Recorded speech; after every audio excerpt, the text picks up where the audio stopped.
नमस्कार दोस्तों, स्वागत है आप सभी का मेरे साथ। मेरा नाम है रवि और मैं स्वागत करता हूं आप सभी का अनलर्निंग पाठशाला के यूट्यूब चैनल पर। दोस्तों, आज हम बात करेंगे शॉर्ट नोट्स की इंपॉर्टेंस को लेकर कि शॉर्ट नोट्स आपकी तैयारी में कितने ज़्यादा इंपॉर्टेंट है। और एक बार अगर आपने शॉर्ट नोट्स अच्छे से बना लिए तो उनके बेस पर आप कभी भी कोई भी एग्ज़ाम जाकर दे सकते हैं बस, और बहुत कम समय में उसकी तैयारी कर सकते हैं। मैं आपको अपने शॉर्ट नोट्स दिखाऊँगा और वो ऐसे शॉर्ट नोट्स हैं कि उनसे मैं अपनी तैयारी को कभी भी कर सकता हूँ और कभी भी किसी एग्ज़ाम को दे के आ सकता हूँ और निकालने का भी एक कॉन्फिडेंस रखता हूँ उन नोट्स के आधार पर। वो मैं आपको अभी दिखाऊँगा और आपको एक आइडिया मिलेगा कि आपको किस तरह से नोट्स बनाने हैं। शॉर्ट नोट्स के बहुत सारे फ़ायदे हैं, आपकी रिवीज़न जल्दी होती है, आपका टाइम बचता है, आप इम्पोर्टेंट टॉपिक्स के ऊपर ज़्यादा ध्यान दे सकते हो, आपका रिटेंशन रेट अच्छा होता है, बहुत सारे फ़ायदे हैं। ठीक है? देखो यहाँ पे कितनी सारी पिक्चर्स मैंने अपनी लगा रखी है नोट्स की, इस तरह से। ये सारे के सारे मेरे नोट्स जो है मैंने बनाए थे अपनी तैयारी के टाइम पर। और इन नोट्स के बेस पर मैं आज भी किसी भी एग्जाम के लिए अच्छे से प्रिपेयर कर सकता हूँ कम समय में और अपनी तैयारी को बेहतरीन बना सकता हूँ। ठीक है, मैंने जितने मेरे को मिल पाए मैं लगाए यहाँ पर। तो देखो, शॉर्ट नोट्स से आपको बहुत फायदा होने वाला है, बहुत फायदा होने वाला है। शॉर्ट नोट्स आपको बहुत टाइम बचाते हैं और अगर एक बार आपने अच्छे से शॉर्ट नोट्स बना लिए तो ये मान लो कि वो हमेशा काम आएंगे आपके, हमेशा लाइफ टाइम। ठीक है, ये पूरे के पूरे शॉर्ट नोट्स मेरे पास रखे हुए हैं, देखो ये रहे। ठीक है, मैंने इनकी फोटोज यहाँ पर लगा दी हैं। आप देखोगे तो सारे के सारे नोट्स मैंने यहाँ पे प्रिपेयर किए हुए हैं। ये अभी आपको इस पे थोड़ा बड़ा दिख रहा होगा और इसको रियल में देखोगे ना बहुत छोटा छोटा लिखा हुआ है मैंने। छोटा छोटा लिखने का भी एक रीजन है कि कम पेजेस पे अगर आप ज्यादा कंटेंट लिख लोगे तो आपको रिवीजन करने में ज्यादा मोटी चीजें नहीं रहेंगी, आपको लगेगा 3-4 पेज ही तो रिवाइज कर लो। तो मैंने हर सब्जेक्ट को 3 से 4 पेजों के अंदर खत्म कर रखा था।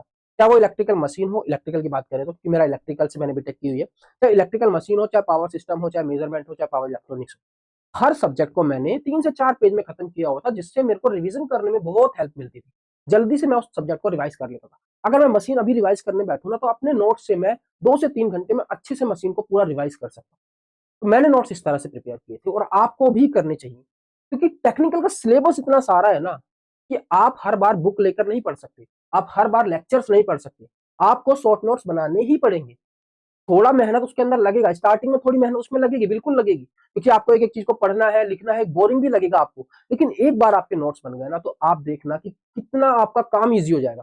आप बहुत जल्दी जल्दी चीजों को रिवाइज कर सकते हो। इतनी सारी चीजें आपको याद रखनी होती है टेक्निकल के अंदर, इतने फॉर्मूले हैं, इतनी सारी चीजें हैं, वो कैसे याद होंगी?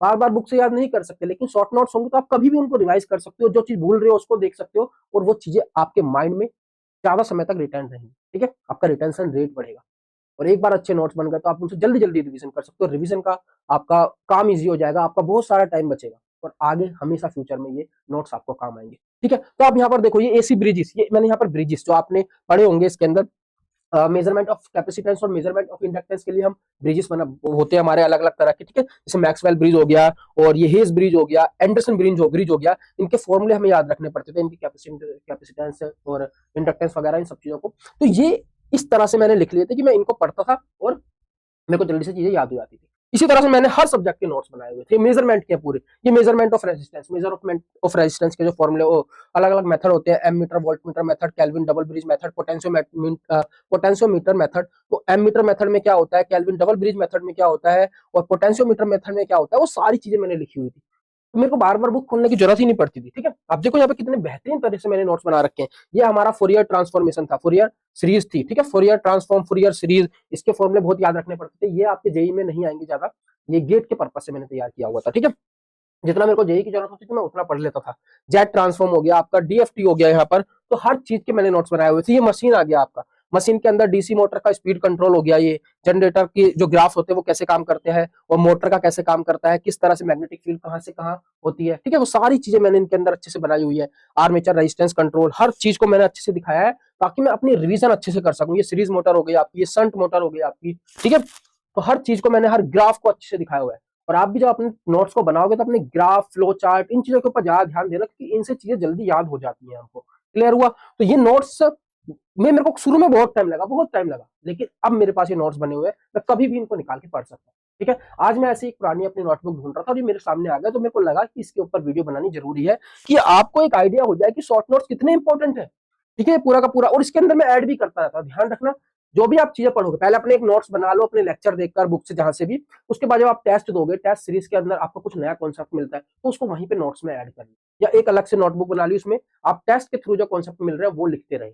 क्योंकि वो बहुत इंपॉर्टेंट है। और टेस्ट में ध्यान रखना, चारों ऑप्शन को अच्छे से देखना। ये नहीं कि आपने टेस्ट दिया, एनालाइज किया, बस एक ऑप्शन को देख लिया कि ये वाला करेक्ट है।